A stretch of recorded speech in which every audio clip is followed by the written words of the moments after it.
Well, this is actually episode 12. We took a little hiatus. Yeah, so if everybody's ready. Sorry. Yeah, I Chris took a is hiatus. not ready. I'm not ready. I just knocked. We're back. Nice. So Instagram Live people, so you understand what in the world is happening right now. We're doing a podcast recording on Skype on desktop.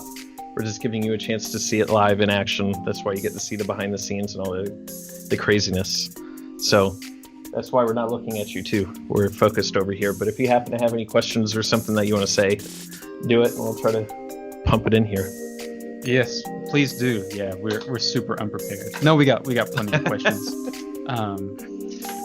So funny enough, this is episode 12. Chris and I took basically a month and a half hiatus. Mostly on my end. I just got so swamped that I had to let something slide a little bit. And Sure. Unfortunately, it just happened to be this. I feel like next semester it would be other things because there's just a little less going on. But episode 12 of Tacet Thoughts percussion podcast. I'm almost forgetting the name of what we do here.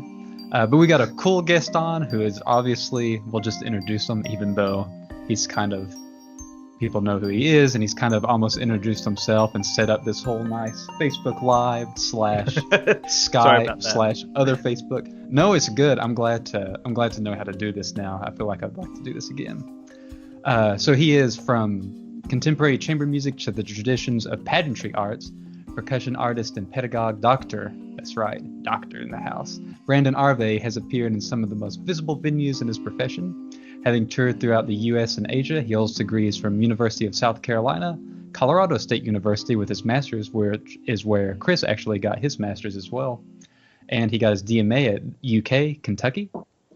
Currently percussion instructor at Central Kentucky Youth Orchestras. He's also section percussionist with the Lexington Philharmonic, staff percussion arranger for 16 Parks Music, member of the Arvay Young Love duo. I've actually seen a couple of y'all's videos pop up here and there. PR manager for Global Premier Consortium Commissioning Project. Finally know who's behind it now. Okay, good. I'm glad. And founder and CEO of Arvay Media. He has quite an eclectic background. Brandon has taught chamber music, percussion rap, percussion pedagogy and literature, and marching percussion at every level. Brandon's teaching honors include a gold medal with Palmetto Percussion at the 2010 WGI Championships and numerous high percussion awards. He's been a resident instructor of Wayne State University and the University of North Carolina, Pembroke.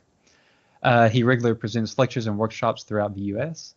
He has numerous appearances as guest on the At Percussion podcast. Brandon and I actually met. We were both kind of co-hosts at the same time with, can't remember who it was. It might have been Brian Nosny. No, I think it was Brad Meyer. That was it. Yeah, it was totally. It was Brad. the first one that we did the co-host thing. That's not right. but right. It's not my podcast. But the first time that they did a co-host thing. Yeah. Yeah. As well as Pete's Percussion Podcast, and he's a contributing author to the PAS Educators Companion, Bluegrass Music News, dancer, and serves on the PAS Ed Committee. As a performer, he's appeared at PASIC, Midwest, ABA, College CBDNA, the International Saxophone Symposium, and state MEA conventions. His travels, he's performed throughout China. That's pretty cool. Was featured on China Central Television. He's also collaborated with some of the world's most recognized and respected performers and conductors and composers. Quite a long list. If you want to read them, go to brandonarvay.com. It's very good, including, Nathan Daughtry, a friend of the show, and Baljinder Sekon as well. Brandon has been featured guest and frequent co-host on the hit At Percussion podcast. Commissioned works from Baljinder Sekon, Eric Wubble, Steve Snowden, Joe W. Moore, and Stephen Gorbos, and has played on a wide range of audio recordings, including the Ignite series, that's our buddies over at C. Allen, Collective Percussion Ensemble, Maiden from Classical Heritage Foundation, and the UK Percussion Ensemble, as well as a self-titled album by the rock group Von Voigt. So he is a Yamaha performing artist, an endorser of Innovative Percussion and Grover Pro Percussion, and is a member of Dario Education Collective. So yes, please welcome Brandon Arvay, who might have the most legitimate looking website. If you haven't been to brandonarvay.com, I was I was shocked to say the least. I was just like, Well, I I appreciate it. thought I clicked on the wrong one and it took me to like some other business or something. I was just like, oh, oh no, oh crap, no, this is just Brandon's. Yeah, it's good. Well, I appreciate that. Yeah, looking, I don't even know when I started that. Probably in like 2009, 2008, somewhere in there. And I just knew what a stock website looked like, and I didn't want to look like that. And so I just, I didn't want to start it until I could find something that was kind of unique. So that's why it looks the way it does. It could probably use some updating, but I don't know if you're into it. Maybe it still has some life in that format. But I appreciate the kind intro there. Yeah, Maybe yeah, it's the too site's long. good. I feel like that anytime somebody reads my bio, or Cameron Leach mentioned this as well, is like having your bio read to you. It feels like it's like that performance thing where you think the time, like you waited a long time after a piece before you broke, but it's actually like 2 seconds. I Right? feel like it's not as long as you think it is, but it feels that way. Yeah. Yeah, your site's got a lot of, man. Yeah, your posts have like views in like the thousands. That's good. Yeah, it's probably all Russian bots. I don't know. I'm just gonna assume it's all percussionists and future educators and performers. Let's But assume that. That's good. that's good, man. So what have you been up to as of? Uh, Man, so as of late, really the last few years has just been a lot of marketing and PR kind of stuff, as you can see in there. Um, Really, that kind of stems from a multi-year conversation, sort of with myself and my wife and all that kind of stuff, of just like, what does the future hold, and where do we want to be? What do I truly want to do? Because I started college in 2005 as an undergrad, and it's 13 years later, almost 14 years later. So I have evolved, and the world has evolved, and the industry's evolved. So putting all that together, like, just where am I? And anyway, just the college thing I've done for a few years, but it's just not really the thing that I really want to do at this point. At least not where I'm at in the moment, which is like, I don't want to go to the middle of nowhere to go teach for X number of years, probably at some sort of like adjunct level, get paid $6,000 a year to do that, and I have to like fight and scrap to put food on the table just for myself, let alone, a wife and a child. So that's yeah, that's just not a game I'm interested in playing at the moment. And plus, since I started doing some of the marketing things a number of years ago, it's really it's not too left field, I don't think, from music. I think there's a lot of creativity that's in there. If you're talking about taking a photo or making a video or trying to story tell, I think that's all artistic. So it's still feeding off of all the things that I enjoy about music. And it's kind of been refreshing to do something new and slightly different. I mean, as far as the marketing thing goes right now, I've been doing a lot of retail kind of stuff, but also a consultant for a number of music organizations, working right now with a notable percussion products company. And I think we're going to, in the new years, maybe sign something or do something where I can do a lot of work with them in the background. So anyway, just, I stayed a little bit away from music at first just to kind of understand the market and that kind of thing, and then kind of swing it back towards it. So now I'm at that point where I'm trying to do a lot more within music. So Wow. maybe You feel that's like the long-winded version of that. No, it's good. Because you have a job right now that you're not always involved with music, that you appreciate like playing and teaching more when you come back to it. Yeah. Whenever you're in it, there's a lot that's the same, it feels like.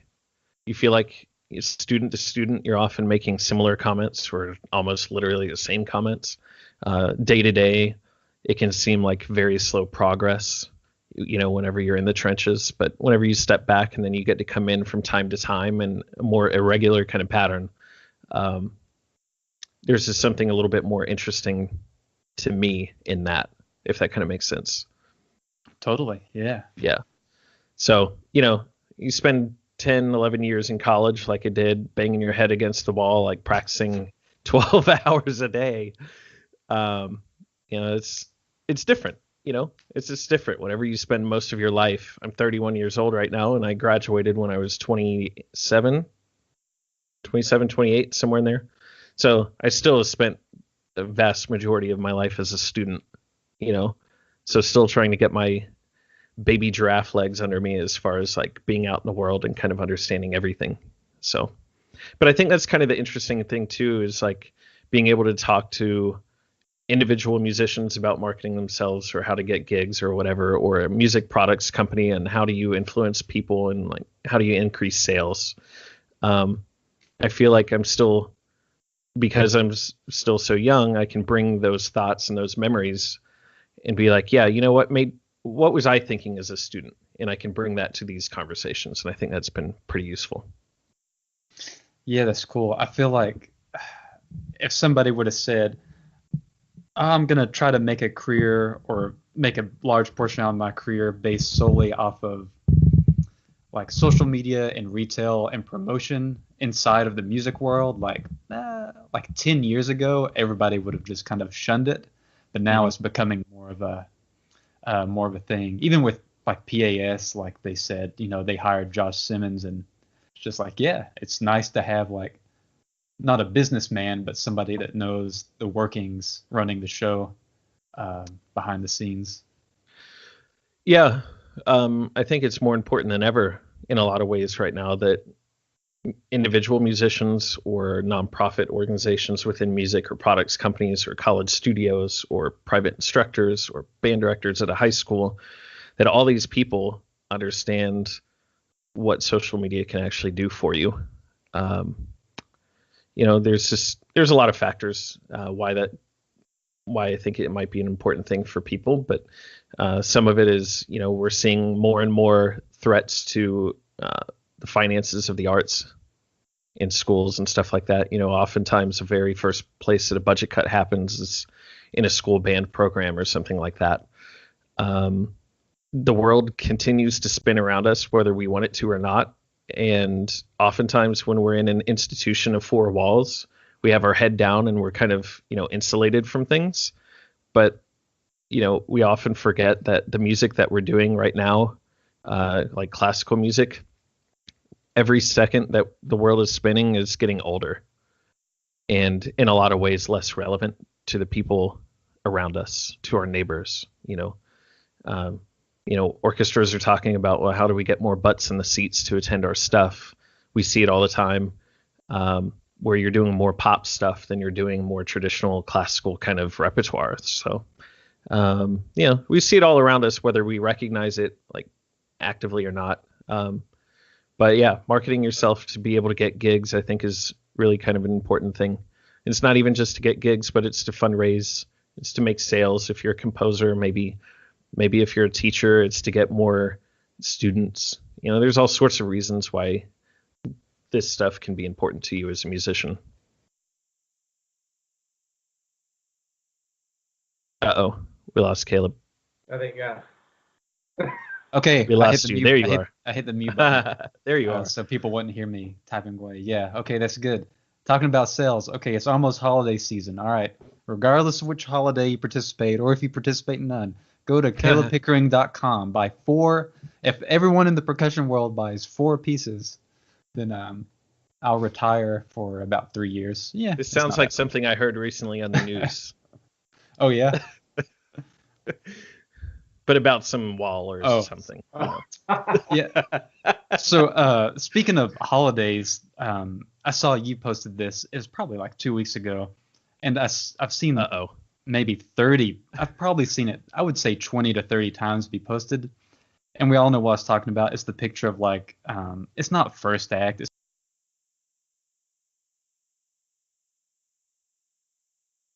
someone saying like, you shouldn't purchase these, these are not instruments, et cetera, et cetera, et cetera. Yeah, that's been a fun conversation with people. Yeah, I have such mixed opinion. Like, I'm very on the fence. Like, I feel like I have a foot in all camps on this one. But yeah, can you just share your thoughts? If you feel like it. No, absolutely. I kind of feel the same way. I think my initial reaction when I saw the post was, what's the problem with having more people with an instrument in their hand? Like, why is that a bad thing? Especially with the conversation we just had about funding being cut. the music we're doing is often perceived as old, trying to influence people to use instruments that they don't hear in the music they listen to on a average day. So what's wrong with making those things affordable, even if they're a lesser quality? It's almost like casting a wider net, not a deeper one. Wider meaning make it cheap and affordable so that people at any price point can get it in their hand. So what did that say? Oh, sorry. I think your Instagram went down. Oh, I don't know. It says we're still up. Oh, okay, we're good. All right. Yeah. Okay. It's fine. So, Mine so was the buffering. Yeah, sorry. Oh, that's right. But yeah, the other part, I kind of feel like you. I see all different sides of this. By putting the inexpensive instruments out there, you're influencing the kids that are going to be in band, whether they see the cheap instrument or not. You're influencing them to pick up the cheap one because it is cheap. Parents, there's all sorts of stuff going on right now, politically and financially, and with stock market and people's personal finances and everything else, that persuade people to do certain purchase behaviors. And everybody wants to save a buck. It's so ridiculous. Like, I had a yard sale earlier this year, and something's a nickel, and somebody's like, "I'll give you a dime, or I'll give you a penny," and I'm like, "Are you kidding me? Like, it's a nickel." Like literally everything is just a barter at the moment. And so when you talk about an instrument that's, I don't know, a bell kit, a bell set is what, like $300 from like Vic Firth, like those starter things or something. Yeah, the complete pack. Yeah, but if you could go to Walmart and you see one for $75 or like whatever they are, to a parent that's uninformed and doesn't really know the difference, sure, they're going to pick up the cheaper thing. And it's not like the bell kit from some of these companies and the snare drum that comes with it is much better. You know what I mean? Yeah. But I can understand it. It wasn't a percussion question. Like, the photo was of trumpets and clarinets and things. And yeah, obviously you get what you pay for. If you buy a crappy instrument, you're going to have a really hard time producing a tone, because it might not be specifically created to be acoustically great. It's just created to get in a kid's hand, So anyway, don't want to go too far into that, but yeah, I mean, I see a number of reasons why it could be good. Like I said, to wrap it up, it's like, to make it cheap, you get it in more hands, but because it's cheap, maybe it falls apart, or it makes for a less than satisfactory experience for the student that's trying to do a good job. But yeah, it's like, do you blame the retail store for putting it out there? Do you blame the manufacturer for making it? Or do you blame the parent for not being informed to understand the difference in the point of that particular instrument? Oftentimes, yeah, I think, like, if you're signing your kid up to be in band and all that kind of stuff, like, yeah, maybe Walmart isn't the best place to do it. And at that point, maybe it's not the parent's fault. Maybe it is the manufacturer's fault for allowing the retailer to position the product in the store a certain way. Because that's the thing that they work out. How are you going to put our product in your store? What's the position going to be? How are you going to market it? All of that stuff is part of their conversation. So they have a role in that too. So I don't know who to really blame, but yeah. I think it's good for certain things, and I think it's bad for others. So I don't really know. I feel that. And oh man, I feel like the Facebook world, just everyone assumes everyone's angry to like 10 out of 10 all the time.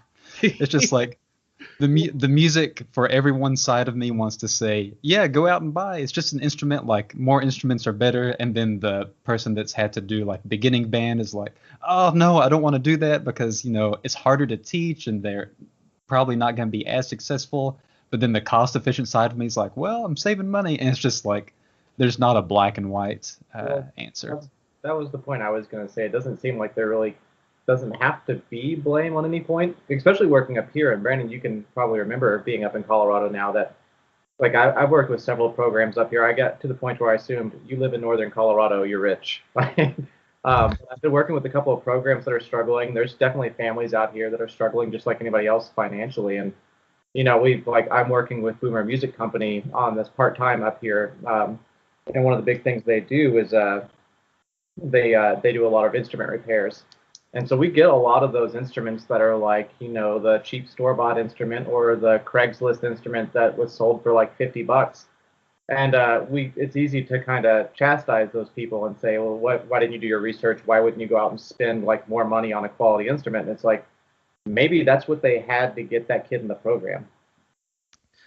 Yeah. I mean, for a lot of people, that's the only opportunity to get a trumpet in their hand. So, and it brings them into the store, and then they realize, hey, we have like instrument rental programs.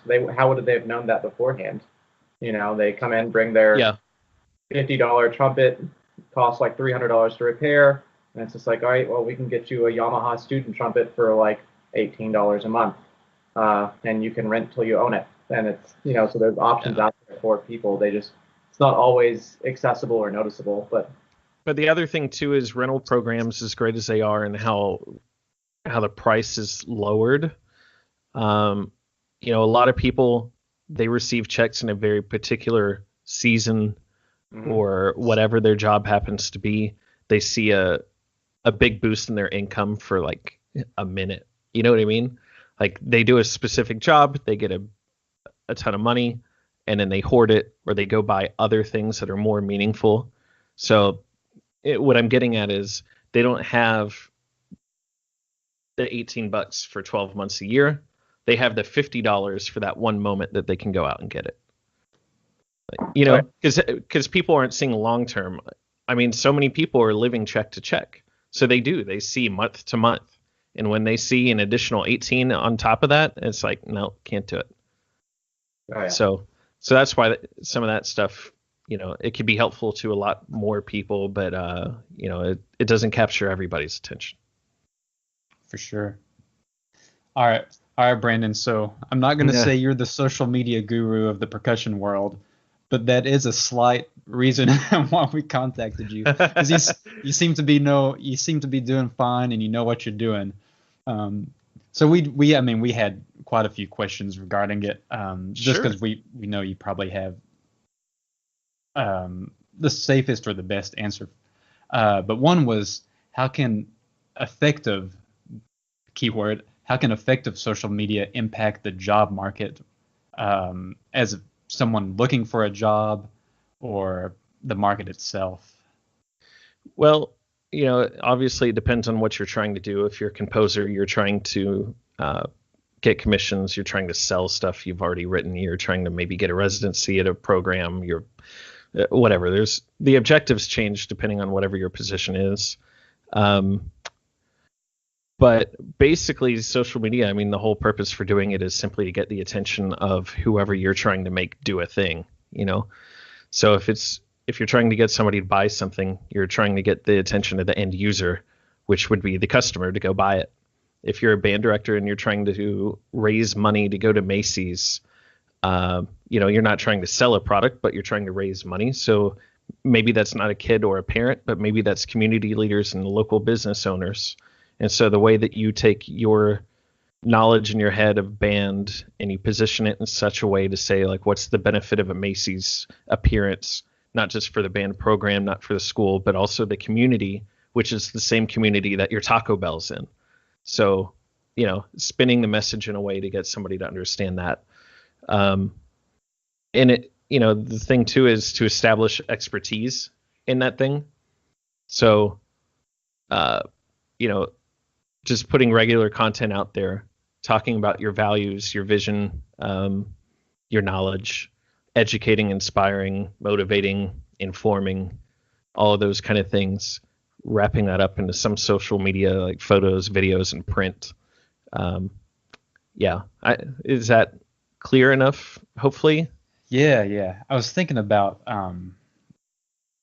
I feel like the bulk of the people that listen to us are it seems to be mostly future educators, I think. Mm-hmm. So that means current college students? Upper high school, early grad programs. But we were wondering about, I feel like the dynamic has changed so much. Like when Chris and I were undergrads, the theme was like, you got to keep your social media like very pure and very like avoid anything that might be jarring, like don't argue, don't post anything, only post like, and it Right, feels because a now, lot of times people think that their employers, and probably rightfully so, their employers, one of the first things they might do is go to your Instagram or your Facebook and be like, cool, what were you doing 8 years ago? I look at Kevin Hart just got, well, he took Right. himself out of the job for stuff he said just a handful of years ago. And it's one of the, whatever your view is on it, sad or it's a good thing. It's just one of those things where it's like the things that you said or did in the past come back to haunt you at a later date, even if you're not that same person in the future, So that's Sure. why it can be kind of a scary thing to put yourself out there, but it's still a necessary thing, I think. Hmm. Yeah. Is there any platform? I mean, there's so many now. I mean, I guess the big three are, or big four are Facebook, Twitter, Instagram. And I feel like Snapchat's kind of in there, but it's like a different thing. Is there anything that seems the most active or most engaging for like our arts and music community? So Instagram is coming up with that, as your podcast, and you two are on there creating your own personal content away from the podcast. You have things like Mount Lab and Gridbook series and all these other things. Adam Tan doing this stuff with the studio. There's like a grassroots kind of thing that's sort of evolving and it's growing more and more every year. But Facebook is still, I think, the number one in our community because professors on down to parents and college students and some high school students are still involved there. I think most of the activity that I do, the most views and that kind of thing come from Facebook. Just that seems to be where most of our community is still living. I'm 31. I would have just gotten a job and had a job. I mean, I see Chris Butler was on the broadcast on Instagram. I don't know if he's still there, but he's had his gig in Southern Illinois for like 4 years now, maybe. So I guess what I'm getting at is like, so if he was like 38-ish and you retire maybe somewhere around 60, it's like halfway through a career, not really even halfway through a career.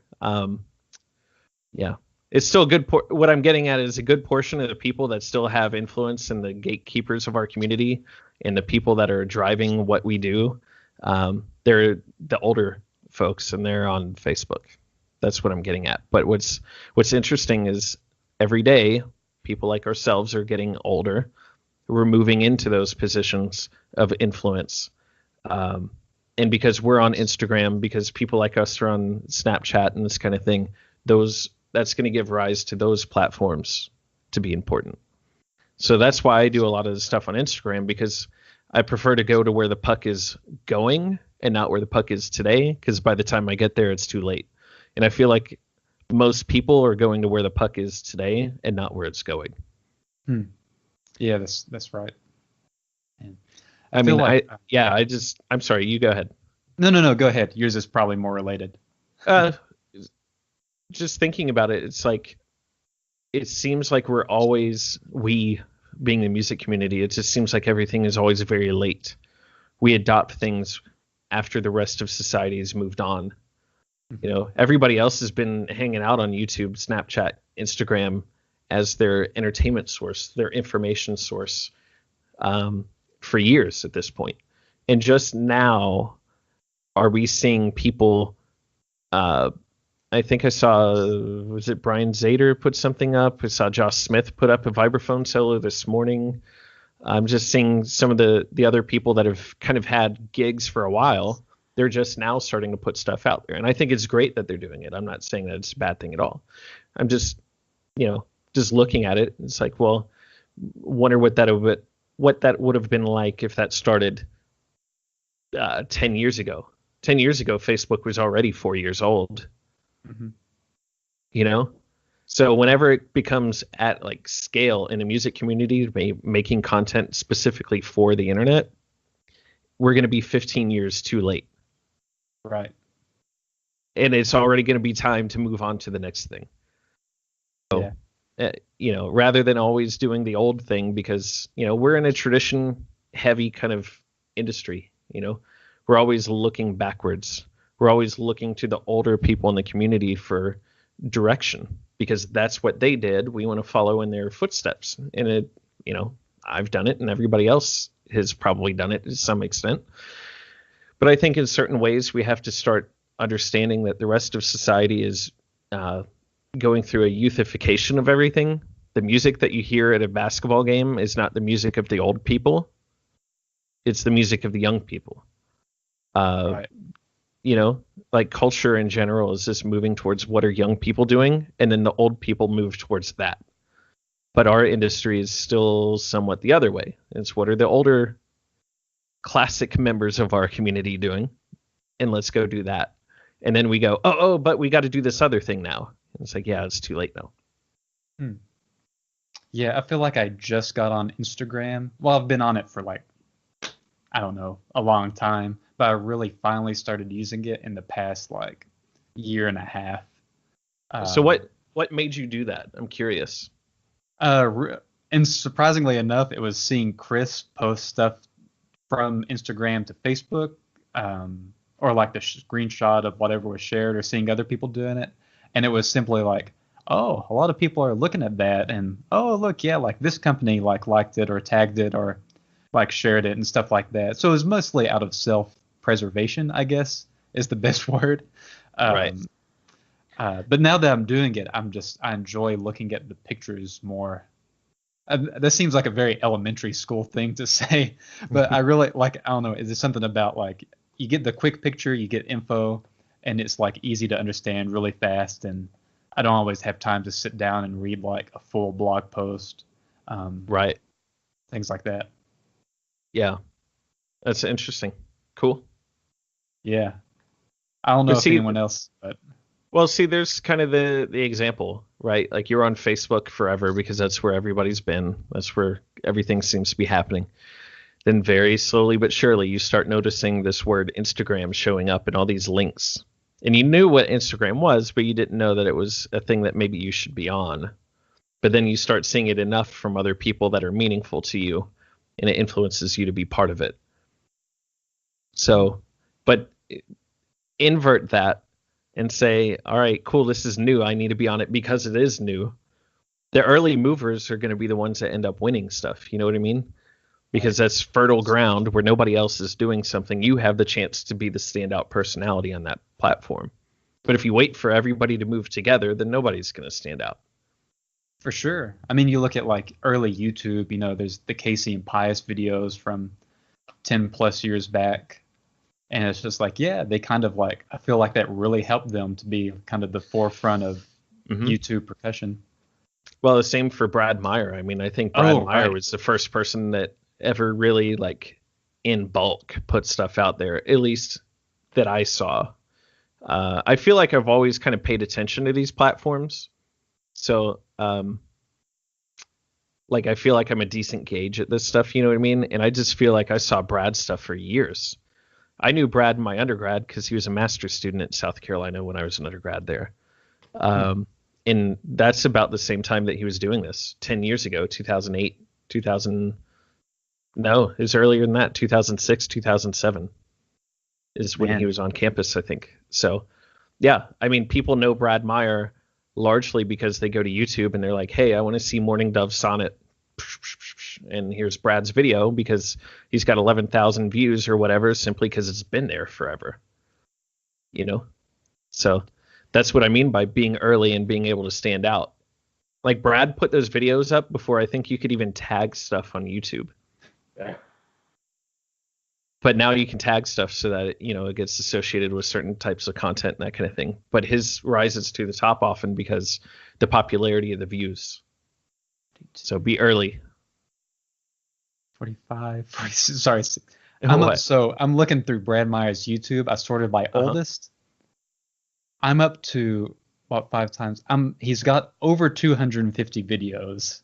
Right. Which is insane. That's so much music. I mean, some of it's his students as well, but still, that only started more recently for him. I think was documenting and putting the students on there. Yeah, I mean, most of this stuff is just him. And it's just man, yeah, that guy has videos. I do remember that, though, when we were in undergrad, because I remember every time we would research a piece that we wanted to play for solo or ensemble, he would pop up. Like he was always the one. And I remember us having the conversation of like how many videos is this guy putting up, and it was still coming up like almost weekly that he had like high quality performance videos showing up.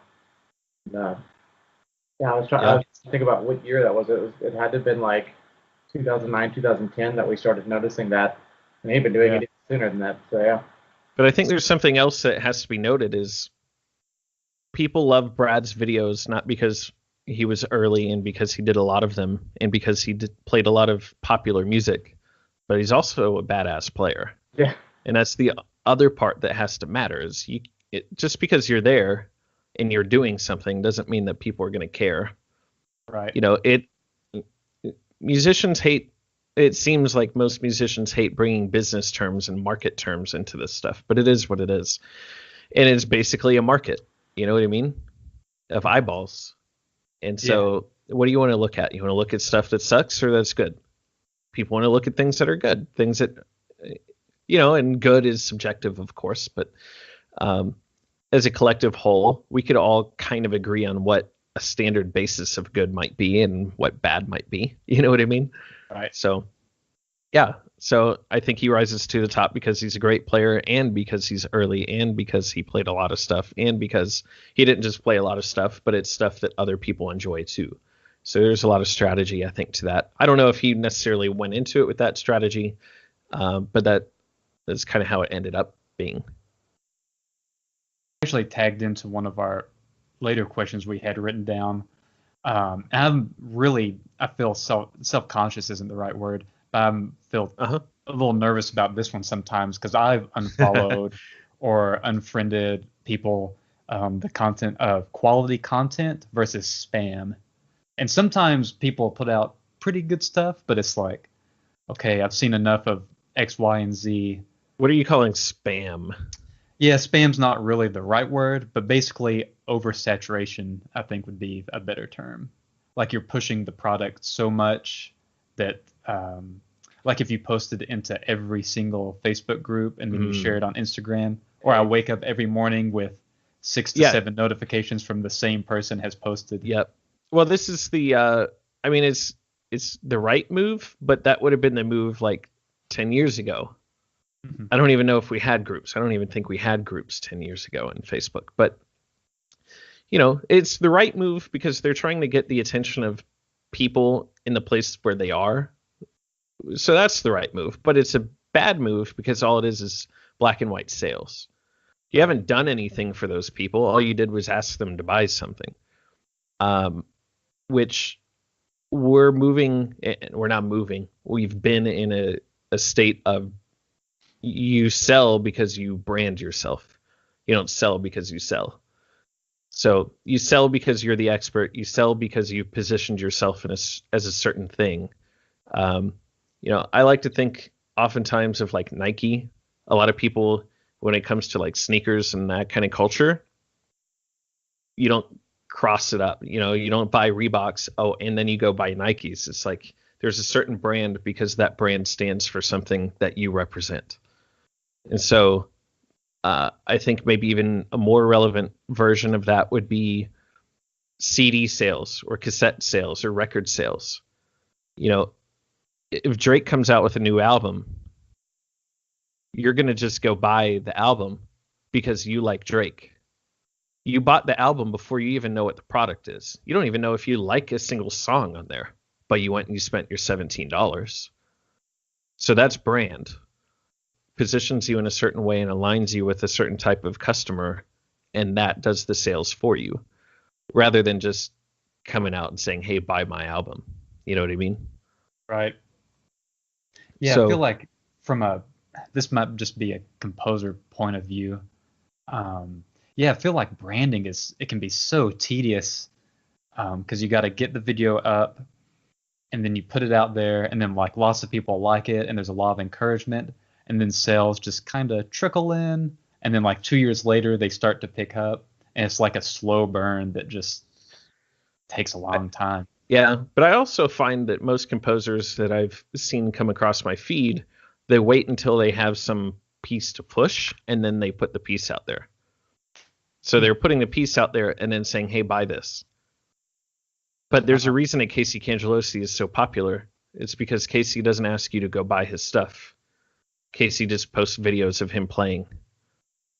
And it's like, that's the brand. You know, you could call that inspiration if you like, musical inspiration. You could also call it motivation.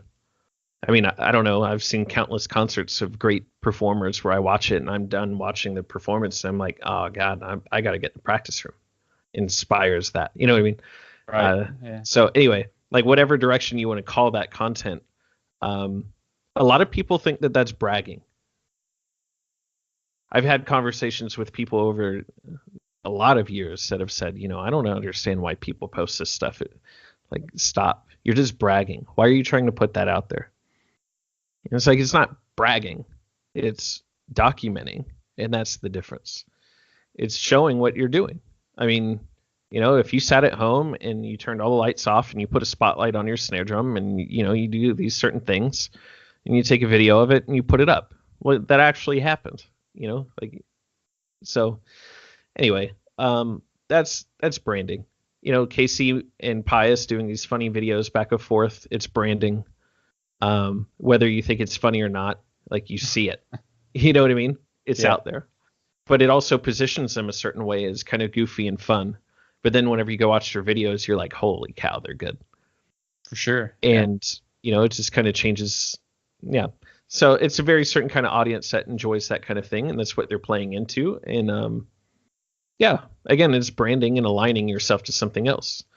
A lot of people that have music festivals and seminars, they put videos out there and all they ever do is say, sign up for our thing.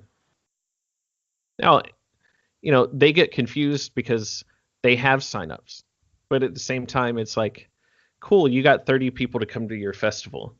What's wrong with 300 coming to your festival because you branded yourself rather than sold yourself and really made it a big deal? Does that kind of make sense? Yeah, that's smart. So, you know, most people they go for the short-term economics of stuff. They want the quick and easy dollar. That's kind of how business has often been done and always been done for that matter. You know, at the end of the day, there's a bottom line of, did you make a profit or did you not make a profit? And that's what people seem to care about. As musicians, it's hard because we want to be doing our art. We don't want to be bogged down with like video editing and shots and lighting and gear and like, oh my God, what is Premiere Pro? I don't even know how to even start with that. What's a microphone? Like, what's an XLR cable? Like, there's just so many other things to the production side of this that people just get overwhelmed and they're like, yeah, I don't see a need for any of this because I do 1 or 2 clinics a semester. I've got an artist endorsement or 5 or 2 or whatever. Heck, I've got my name on a drumstick, or I teach at a drum corps. You know, they're seeing success without these things at a certain level, and they think that, you know, they've arrived. And if you have, then cool. I'm not trying to push any sort of specific agenda. I'm just saying that it could be useful for certain people that are into it. You know, if you're doing the things that you like and you have that self-awareness that you're happy, then do that. Yeah, you know, I felt myself for years like going crazy trying to make ends meet and pay bills, doing the things that are considered to be the elite things, if you want to put it that way, or not really the elite things, but you know, the things everybody wants to do. Everybody wants to teach a drum corps somehow. Like, most people look up to college professors. So, you know, I did that and whatever. Like, a lot of people want to go teach drumline and they want to write for drumline and they want to do these things and go give clinics and whatever. And it's like I was checking all those boxes doing it, but I wasn't having much fun with a lot of that. And what it comes down to is doing things for your happiness versus somebody else's happiness, you know? And there's so much pressure. I think there's so much like narrow thinking in the music world. Like, it's either teaching or playing. That's the only way you can participate in music. And it's like, that's simply not true. You know, what's wrong with being an AR rep that has a background in music and you still perform your instrument in solo recitals? Like, sure, maybe your 9 to 5 desk job is to go do something for a products company, but after that, like, anyway, I hope I'm making myself clear as far as some of the stuff goes, but Yeah, it reminded me of Drew Warden. mhm. Yeah, if anyone doesn't know, he's in the big trouble with Ivan Trevino. They have a group. It's like pop meets percussion, but he's now working at, is it Berkeley or somewhere in Boston? I'm not sure. He's in some sort of what do you call it? Not a dean, but he's like a person An that works administrator for, of some sort. yeah, some sort of admin job. But yeah, he still does all this cool stuff on the side as well. Oh, he is assistant dean of entrepreneurial musicianship at NEC. That's cool. Good. That's a good gig. Yeah, there's Yeah. nothing to scoff at for sure. Yeah. I'd take that. Yeah, I like the "are you a teacher or are you a player" argument, because it's like, well, you kind of got to be a lot of hats right now.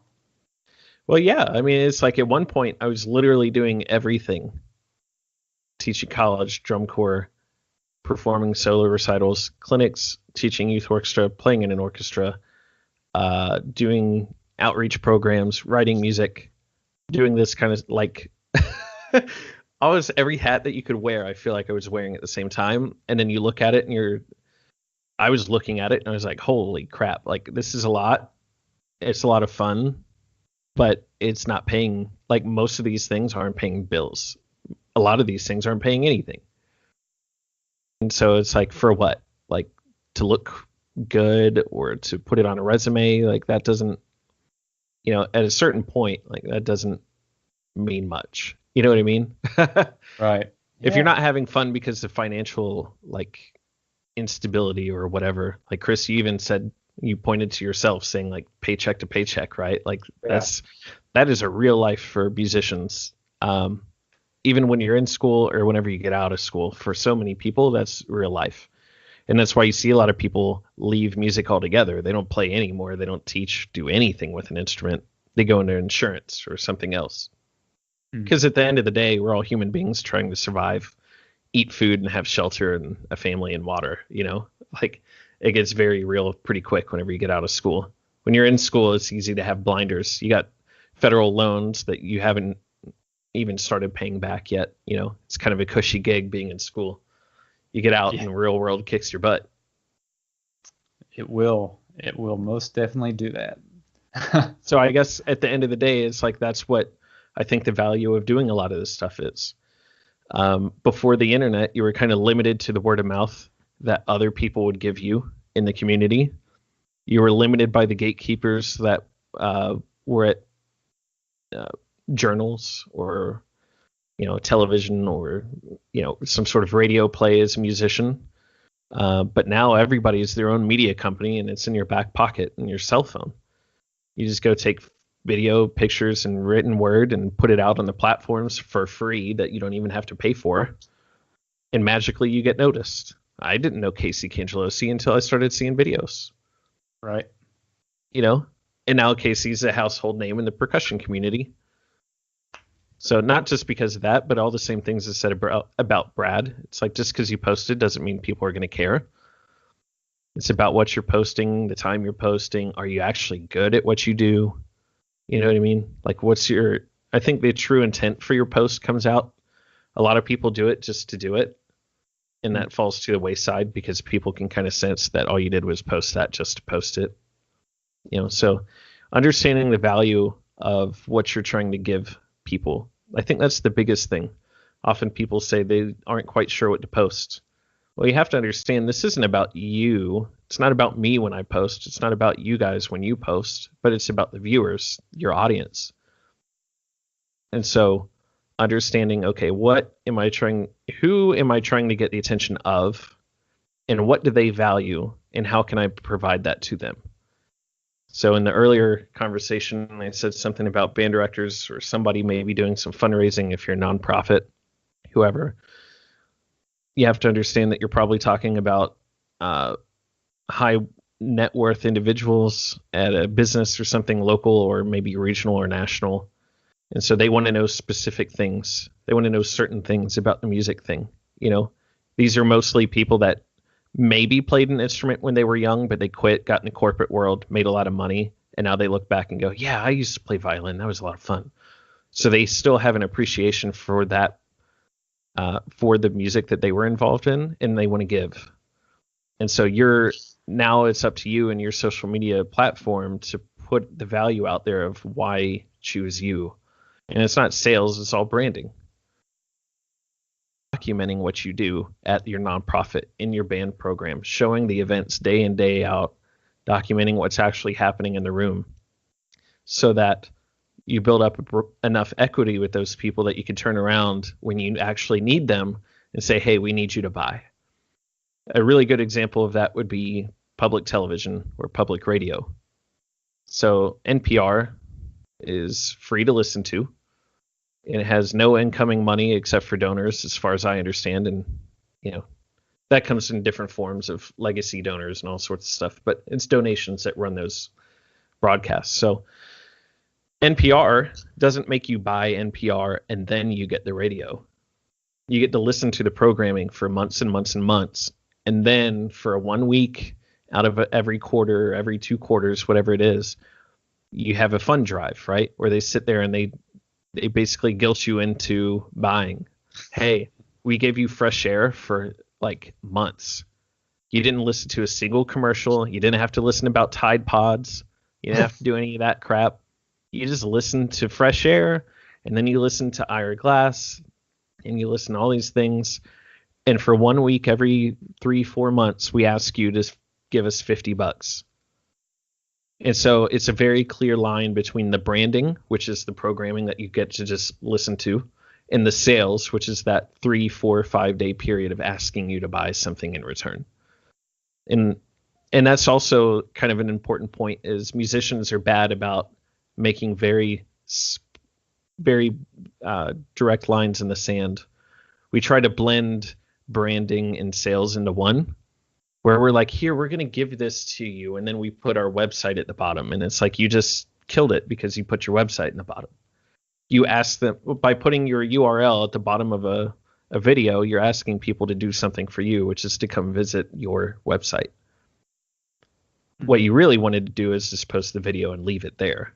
You're trying to entertain or inform or whatever the point is. Does that kind of make sense? Yeah, I think so. So yeah, anyway, just always thinking about the end user, what are you trying to make happen? Are you trying to raise money, get a gig, get more writing gigs? Are you trying to teach something or whatever? As soon as you understand that, then figure out who is your audience for that. Then understand what value you can bring to them to persuade them to do whatever you want them to do. And then put the content out there for free. Don't ask them for anything. And then basically all you're doing by doing that for free and not asking for any money up front, like if you're fundraising, it makes sense to sit there and just ask to fundraise, right? Like, sure, at some point you have to ask, but I think it starts with just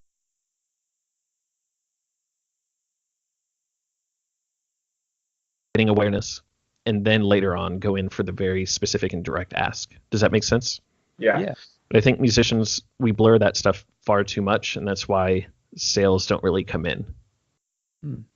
Smart. Yeah. I know that was a little bit of a rant.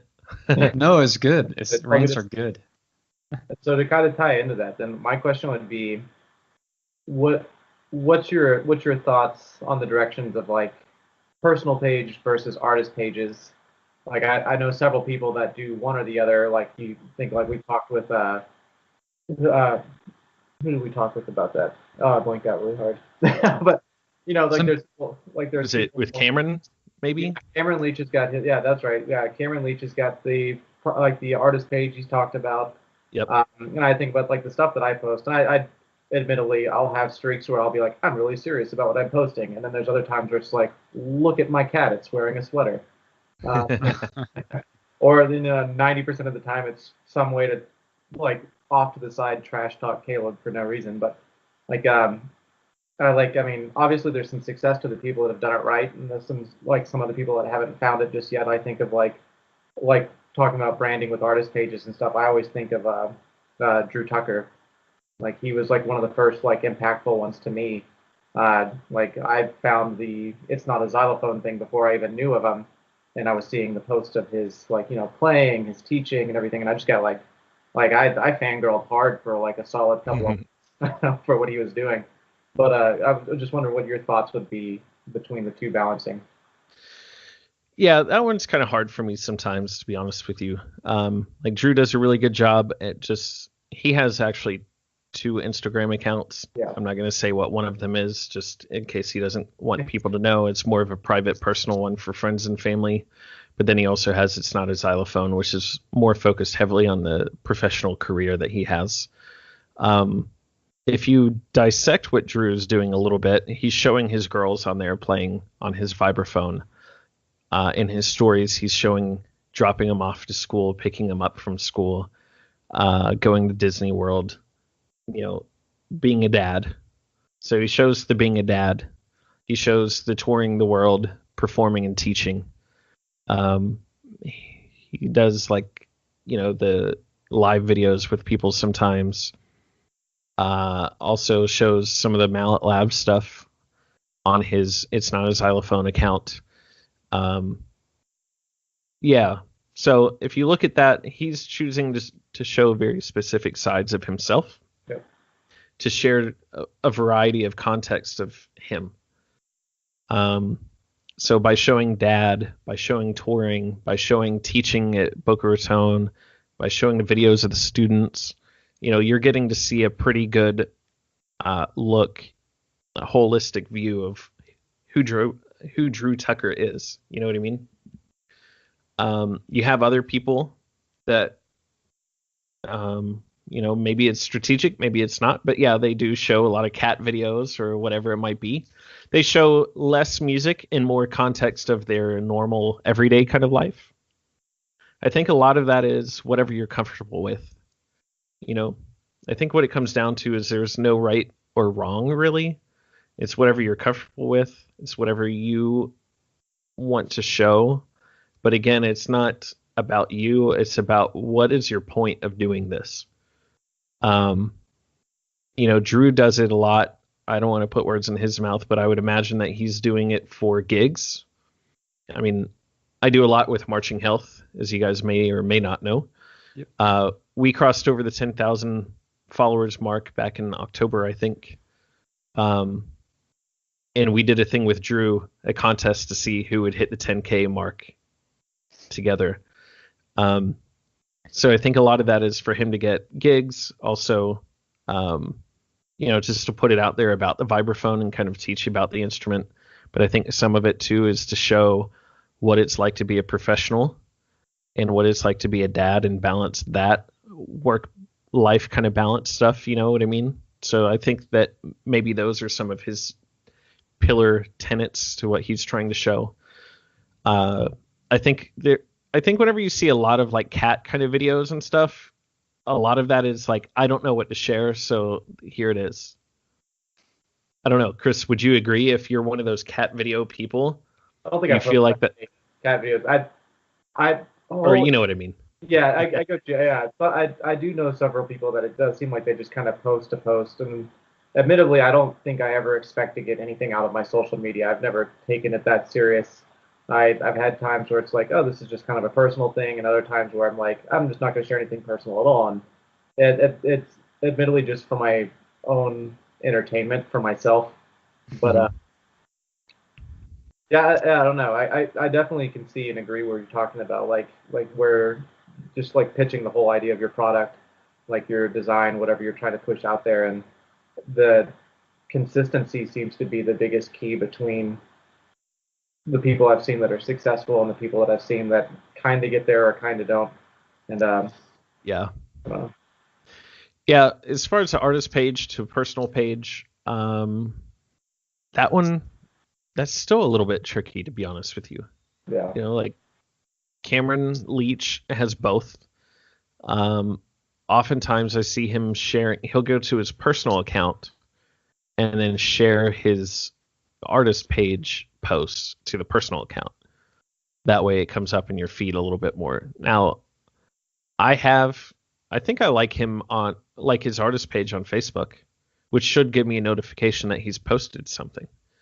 If I look at my own behavior, when people post from a group, I don't usually look at it. And I'm kind of in there.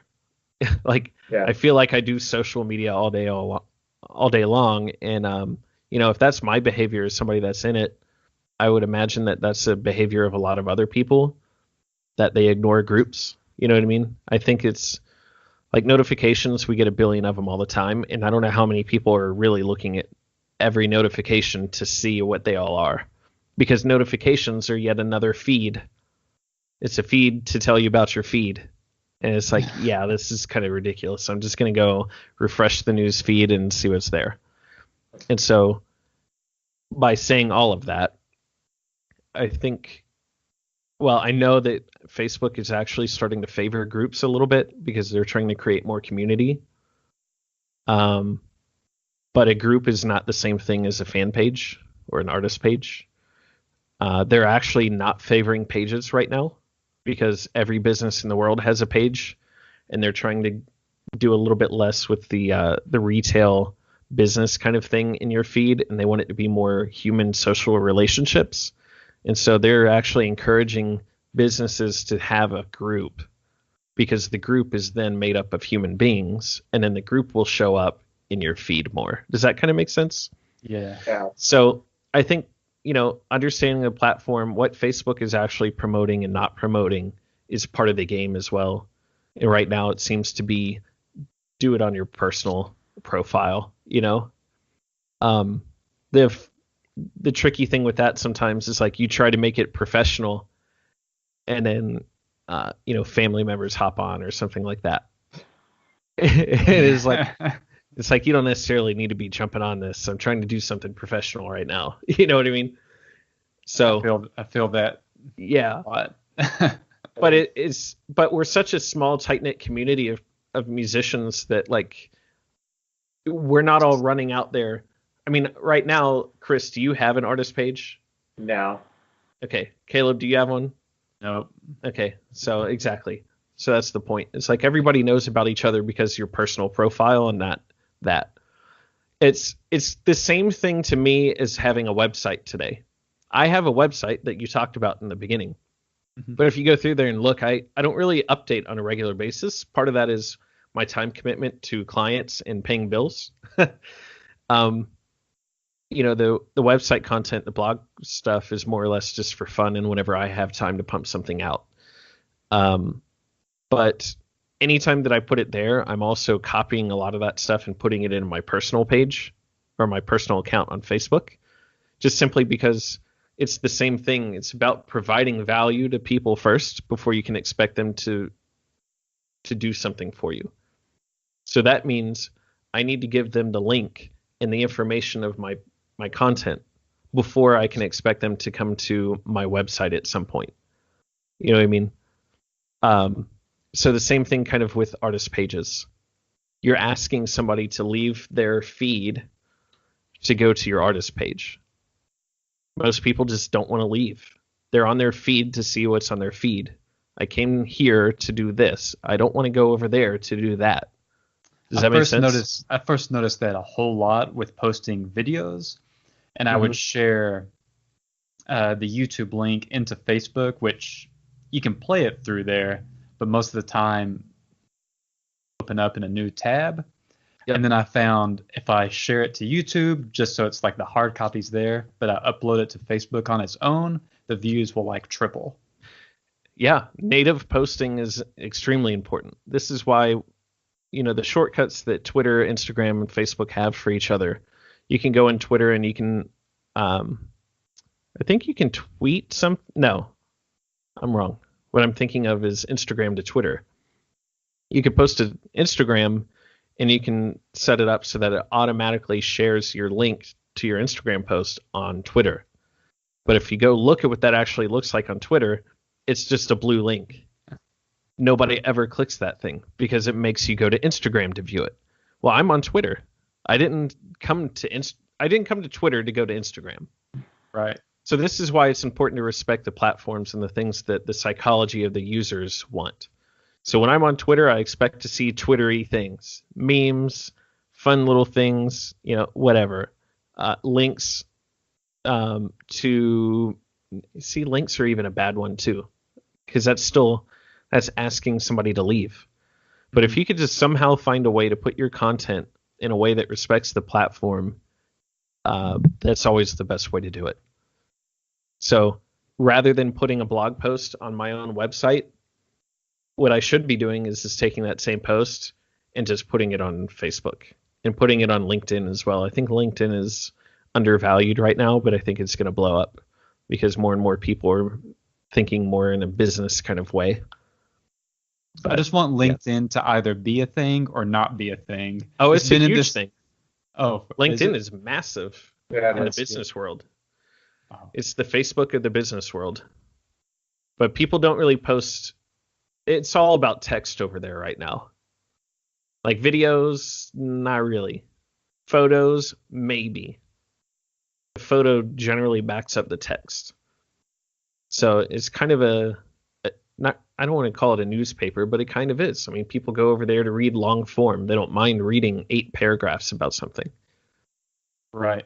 So this is kind of the deal. It's like if you make, let me give a good example. So right now we're recording this Skype video between the 3 of us.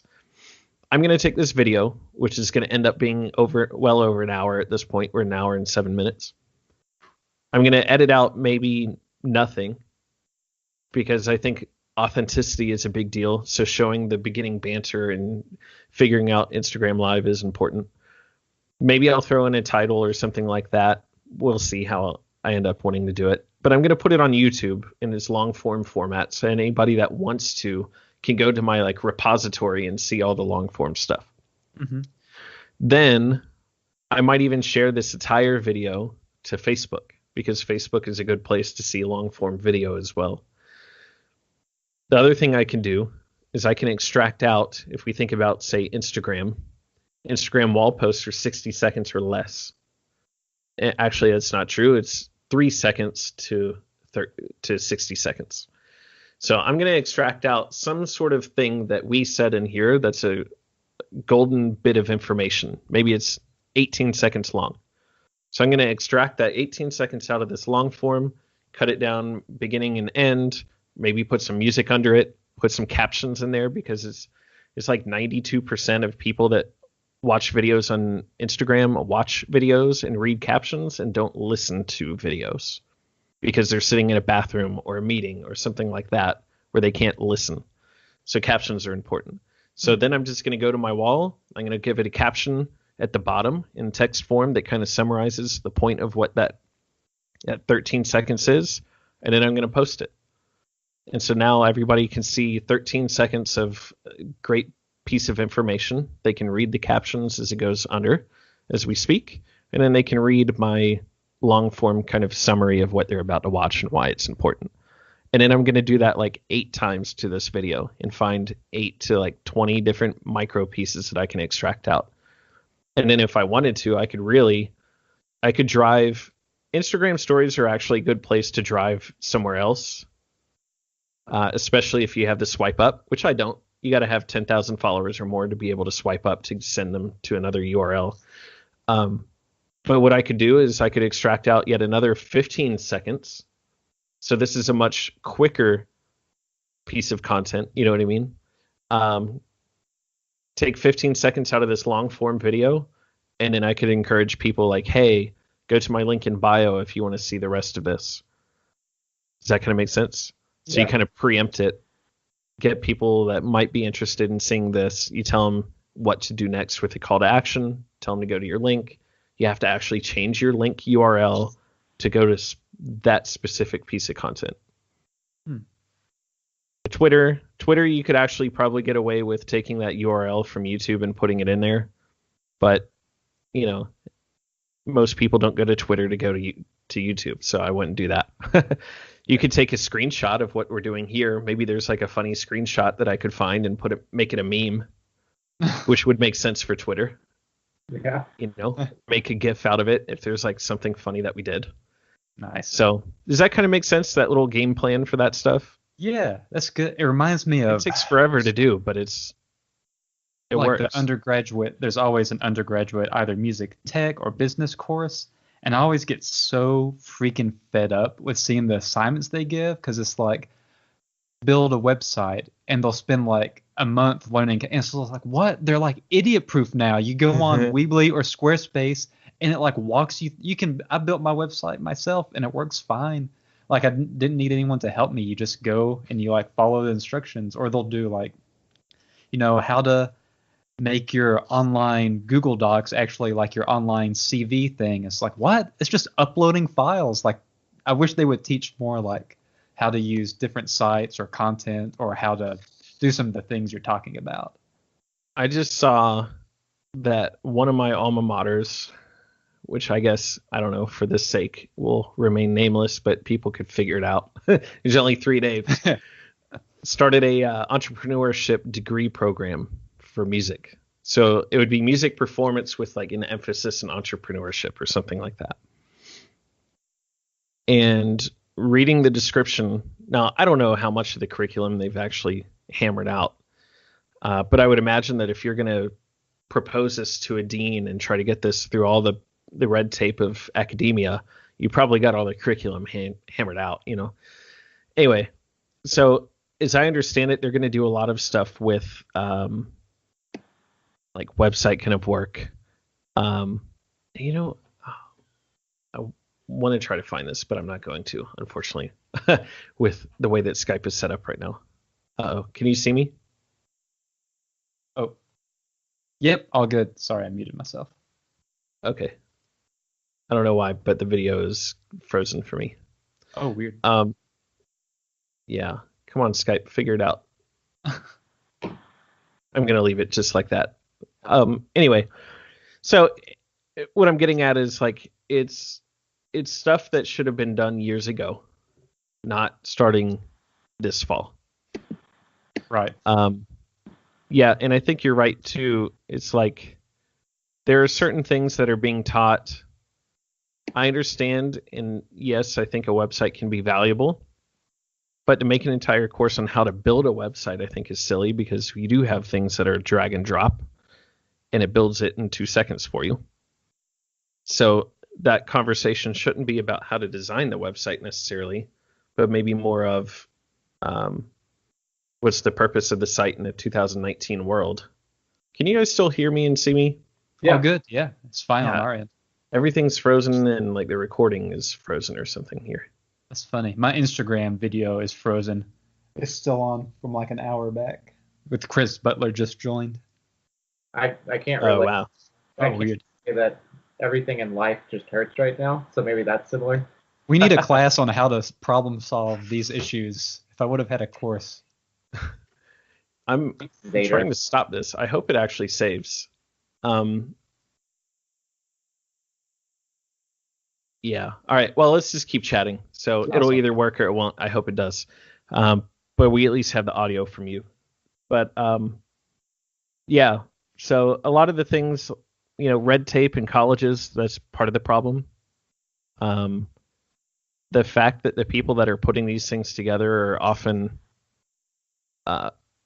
very business oriented or very college musician oriented, and they haven't really had a past that crosses both in a real meaningful way, like what they're trying to teach their students. That's kind of an interesting thing to me. Does that make sense what I'm saying? Yeah, like, for sure. Like the music schools bring in business-minded people, and it's like, well, that's great, but do they have a music background enough to really cross into the music world and try to make it useful there? So anyway, yeah, this is driving me nuts. I'm just looking at a frozen picture of Caleb. It's not a bad photo, though. It's me. It's okay. Oh, that's good. Yeah. Can you see me? Yeah, you're fine. You're moving around like it's all normal. Cool. Yeah. All right. Yeah. What were we talking about? Man, something about websites. I don't know. Who knows anymore? Yeah. But yeah, I feel like I've seen here at JMU they have to do the undergrads, some I can't remember which ones, have to do a project where a big portion is building a website, and just like, oh man, there's so much cooler stuff y'all could have done. Like websites are just so easy to make now. Yeah, I mean, it would be so easy. It's like, cool, you should have a bio, maybe a media area, maybe a blog, and an events. Cool. All right, I'll just drag and drop it in Wix or Squarespace and be done with it. There's nothing else to talk about. Yeah. So one kind of, this might be kind of a closing question, sort of, because it kind of recaps. We're being good musicians. We're recapping the material from the beginning. So as far as the future goes, we talked about being like where the puck is going, not where it is. Do you have any insights or thoughts on like maybe in the next 5 years, like where we're going to be, or what should we be looking towards? Is YouTube dying? Is Facebook going to go away, etc.? You know, it's kind of an interesting time right now for Facebook, as we could see that there's whole movements of stay off of Facebook for a day, or delete Facebook. Is it a hashtag that has kind of been living on Twitter for months at this point. There's famous people leaving Facebook and all that kind of stuff. Sometimes I wonder if it's going to end up like MySpace, how everybody used to be on MySpace, and then magically they left. But they left because there was something else to go to, and that thing was Facebook. Right. And we don't really have a replacement for Facebook. I don't think it's going to go anywhere, because I think it's so ingrained in our culture at this point for communication, whether it's with friends and family on like serious stuff, whether it's medical stuff or like life things, or if it's just for fun, or if it's for learning, or whatever it might be. But I think it's just so ingrained in us. And Facebook is, you know, some people think like, well, what do we need Facebook for? We have Instagram, we have Twitter and Snapchat and LinkedIn, stuff like that. But the behaviors that exist on those platforms right now and what you can share on those platforms is often very different than what you can do on Facebook. LinkedIn is most similar, because it's got a very similar looking feed. You could share links natively, or take a YouTube URL and put it in there, and it can take you to YouTube and stuff like that. So LinkedIn and Facebook are probably the most similar as far as like a UI UX and how you use it. But I think because there's 2 billion people, 3 billion people on Earth that use this every day, literally that many active users every day. I don't think it's going to disappear. I think the only thing that we're going to do, and what we are doing right now, is forcing transparency in the way that they do certain things. We're finally going to see the regulation, I think, of social media in a more responsible way, with oversight by political leaders and stuff like that, to make sure that Russian hacking doesn't happen anymore, to make sure that, I don't know if you heard in the last couple of days, but Facebook apparently, any private chats that you had, they actually were sharing that with business leaders so they could see what you were actually speaking about, even though they told you it was encrypted and that they couldn't see it. They could, and they were sharing it. It's not that they could just see it and they left it alone, but they actually did something with it. Yeah. So that's the problem. I think a lot of people cite privacy issues and say, oh my gosh, we have all these breaches on the internet, whether it's PayPal or Target or any of these kind of major companies that, user information gets out there, which none of us ever know what that really means. When you see something that says like Target got breached and 35 million users' information was probably shared, like 35 million Target shoppers didn't magically just quit going to Target. They keep going. We never got information about what was shared. And even if you knew, I don't think you really care that much, because everything is about convenience of time and saving time at this point. Yeah. So anyway, I don't really know. But I could just say that I don't think anything's really going anywhere. Snapchat, if anything, is probably going to be the one on the periphery that slightly goes away. There's another thing called TikTok. Have you guys heard of TikTok? I've seen ads on YouTube pop up. I've never really toyed with it or anything. So it used to be called Musical.ly. It was called Musical.ly for like 2 or 3 years. Oh. And then it started to drop really quickly in the in stock and everything else and popularity. Like Musical.ly started, and it's basically still the same thing as far as I could tell. It's kind of a lip syncing app. You open it up, you can find a song, and then you lip sync and make videos over top of it. The first iteration of that was people would literally do that. They would lip sync the words of the song in the video. And then what they started figuring out was you don't have to actually lip sync anything. You could just use that as background music and make videos of whatever content you want. So it could be you as an athlete. You know what I mean? Like we've all seen videos of even like what we do at Marching Health. It's Elliot Cleveland talking something physical, and we just put some background music in it to make it interesting. And that's what people are doing now. So it's not really lip syncing service anymore. Now it's just kind of a quick way to put background music into whatever kind of video content you want. So anyway, they changed the name, rebranded. It's called TikTok. It's in the top 50 apps in the App Store right now. So go download it and check that out. This is what I'm talking about being early. You know, one of the easiest things for everybody to do is to every morning wake up, if you have an iPhone especially, or if you have Google Play on Android, open up your App Store, go scroll down because it's not at the top anymore. Now it's towards the bottom. But go find the list, the categories of, let me see if I can find this very quickly. You can scroll down, and it shows popular and Holly Jolly or whatever, top free. You want to go where it says top free, see all, and it shows you the top 100 free apps in the App Store. And if you open this up every single day and you just pay attention to the ones that you think might be relevant to music, if we look at it right now, it's YouTube, Instagram, Snapchat, Messenger, Amazon, TikTok is number 6. Facebook's number 8. Twitter is somewhere way down in like the 20s, 25. So anyway, if this is kind of the way to figure out what's next is what I'm getting at. Just sit here, open up this list every single day, pay attention to what's the social networking site that's appearing on here or something that's relevant to a music something. And then every single day you're going to start seeing the same names. TikTok was a thing that it started out at 0 one day, right? It started out as an idea. Then somebody had to load it into the App Store and get it approved as a developer. And then it started to take off, and then it got into the 100s, and it sat at 100 for a few days, and then it became 98, and then 96, and then 95, and then 42, and then, now it's number 6. And so if you just watch these things climb, this is real-time free data for you to figure out what people are using. So if you just pay attention to what's music related, social media related, and it gets on your radar because of this, sign up for a free account and just dig in, figure out what's going on. You don't even have to really post anything yet. You could just observe what the early other people are doing. Sure. And then if you want to, you start posting and seeing what works, what maybe doesn't work. And so you sort of test it all out. And then magically one day you're going to be walking around and you're going to see somebody talking about this, or you're going to hear on the radio somebody says, yeah, and go check us out on TikTok.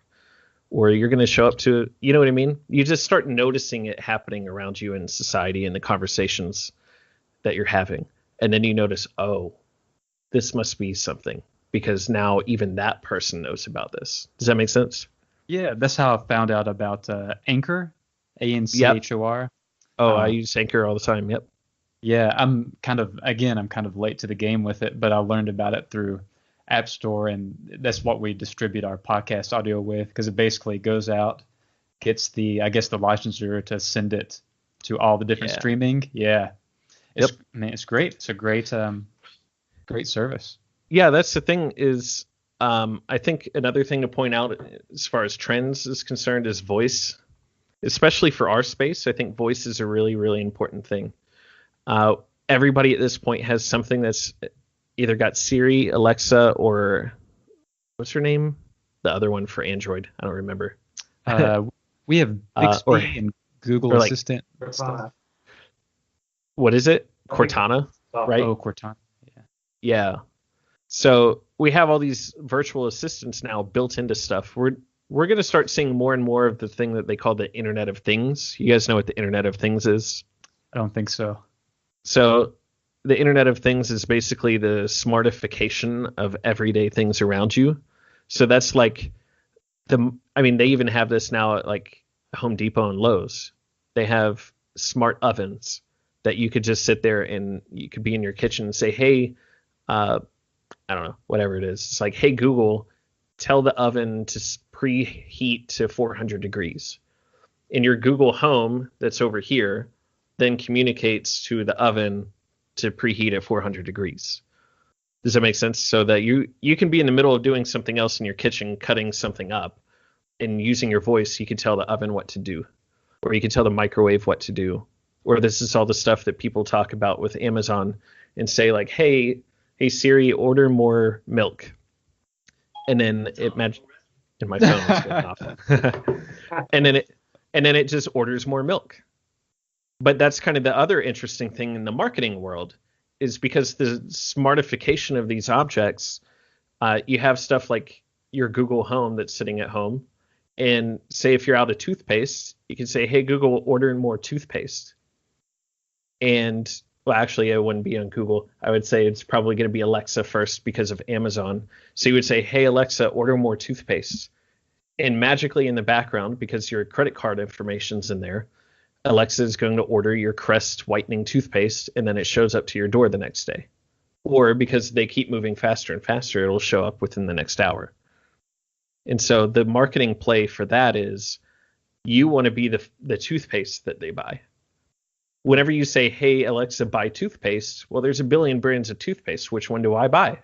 Well, now they're going to start charging marketers to be the toothpaste that gets purchased whenever you say that.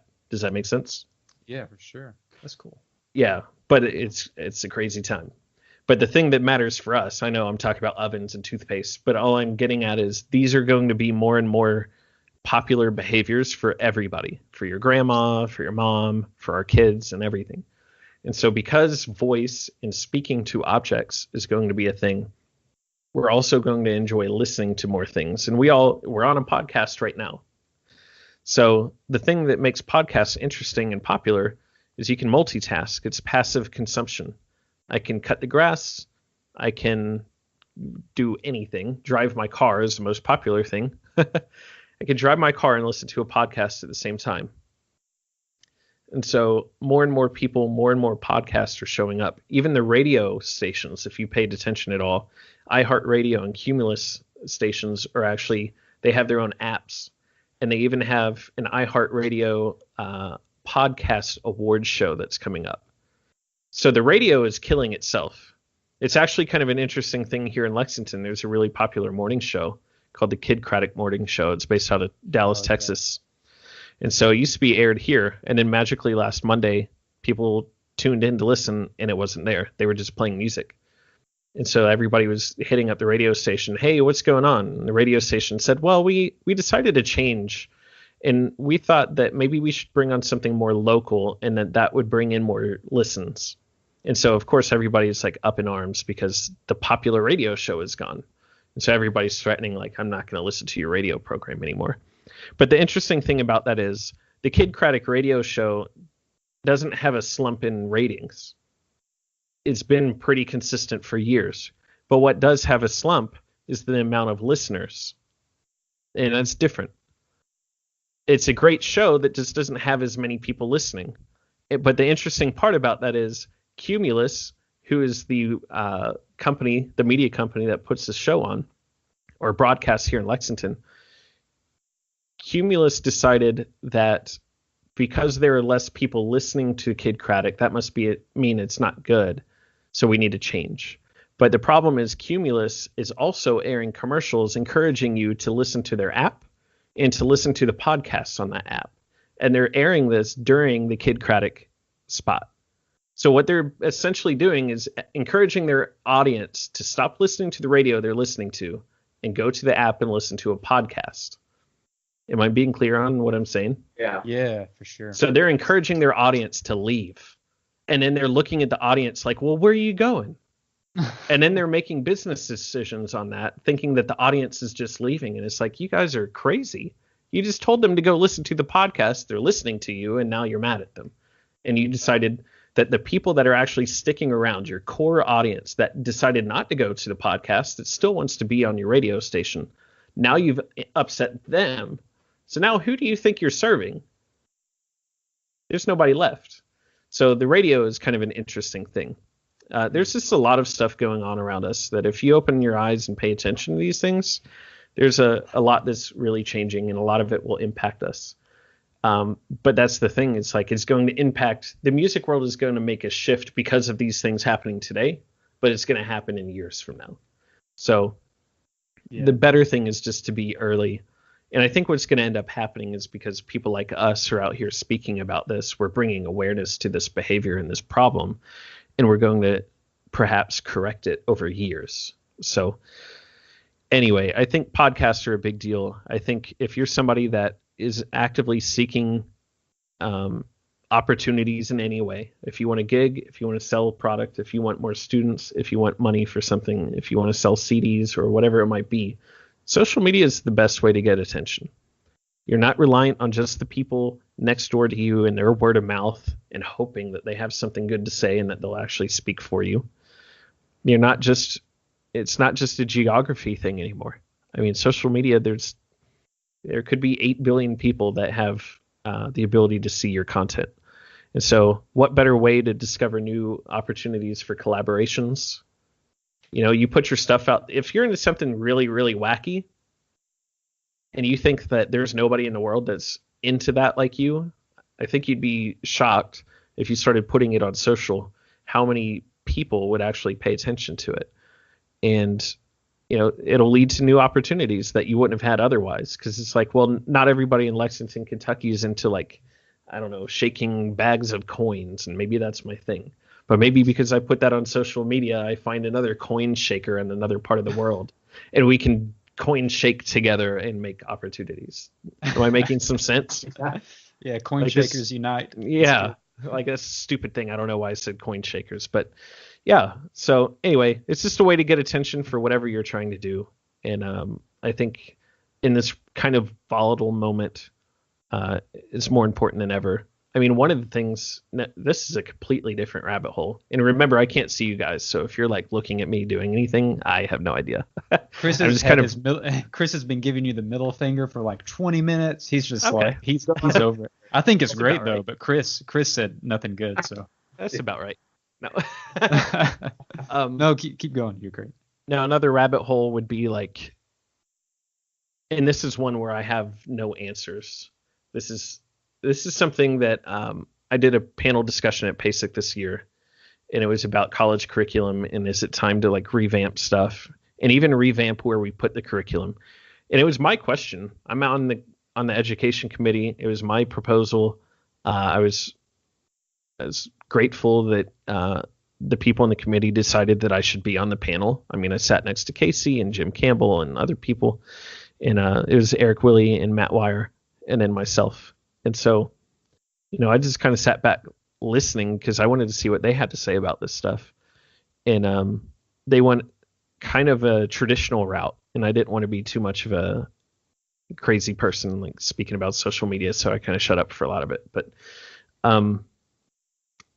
something that's interesting to me is that if I open up Spotify right now, anything that has concert instruments in it is going to be a playlist that I put together and I had to go seek out. But if I go in there and I go, to the front of Spotify or whatever, it's going to show me mostly music that is, pop music. It's commercial instruments. So something that's fascinating to me is why in a 2019 world are we featuring and pushing these instruments in K through 12 education music rooms that haven't been relevant in decades? And then we wonder, like, why don't students really want to be involved in some of these band programs? Why do we have to go and beg the 7th graders to be in the marching band because numbers are down? Why do we have to explain to our neighbors what a drum corps is? And then have to, like, explain what a xylophone is, that a xylophone's not a bell kit and that a bell kit's not you know what I mean? It's like the world is spinning. These instruments that we're pushing in K through 12 are becoming less relevant. They're not familiar to the students that are playing them. Now, obviously, as they start getting their hands on them, they grow appreciation for it. And maybe they had an older brother or their mom plays or something like that. So there's other cases. But anyway, it coincides with this idea of not just teaching STEM education, but teaching STEAM education and including the arts as part of as being like a pillar in what should happen in the classroom in public education. And so if we're pushing arts to be a major role as much as math and education in English and science, then I think we need to find opportunities and ways to engage more students. And the best way to engage them is, I think, to go where they are and not try to bring them where we are. This is the exact same thing I said about websites and social media, right? You put the content where the people are, because that's where they want to be and that's what they're actually going to pay attention to. Most people are going to write off that link to go to your website. The same deal with this kind of concept. Most people write off being in the band. People make fun of being in band. There's plenty of movies and quotes about being in band, being nerdy and everything else, right? And it gets that because most people don't associate or don't they don't have any sort of connection to the instruments or the style. So it doesn't quite make sense to keep pushing that if we're also trying to say more people should be involved in the arts. Am I making some sense? For sure. Yeah. Like, I just don't know why we don't embrace commercial music and acknowledge that it is actually music and that there is relevance there and that it's meaningful. And yeah, I mean, I just wonder what a music or what a school would look like if it actually embrace this stuff more. Like, I understand concert instruments, you can park 100 students in a room to one teacher. I get that.